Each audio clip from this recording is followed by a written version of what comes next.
So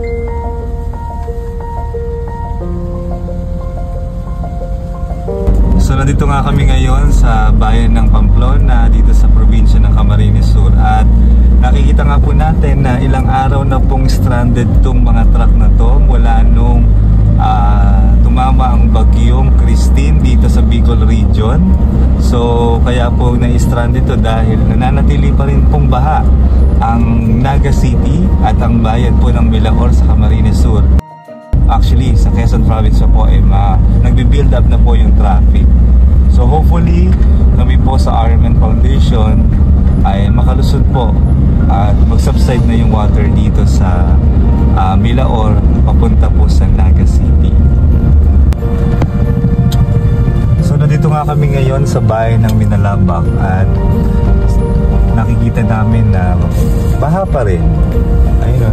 Mapapansin din natin dito na ang mga residente na apektado ng baha ay nananatili sa kanilang labas ng bahay. Ayan o, dito sa harap ng kanilang mga tinitirhan at naka-evacuate dahil nga lubog pa rin ang kanilang mga tahanan.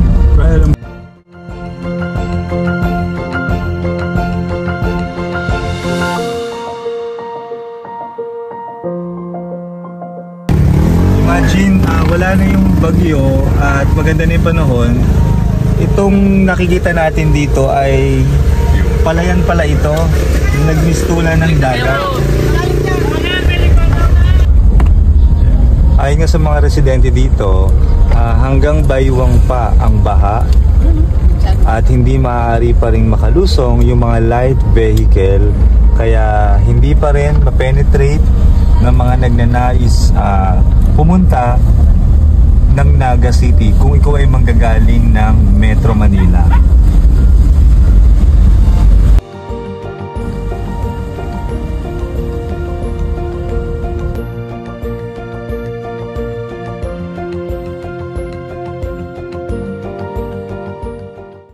So yun nga, dahil inabutan nga po kami ng stranded dito nandito na kami sa San Fernando.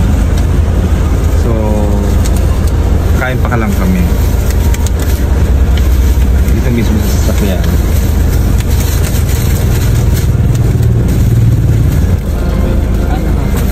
So mahaba yung pila dito, so wala kaming choice kundi kumain muna. Nambutan na kami dito ng 11 hours na kami mabiyahe. Ako na? Hindi, kung may basura kayo ito na. Kain.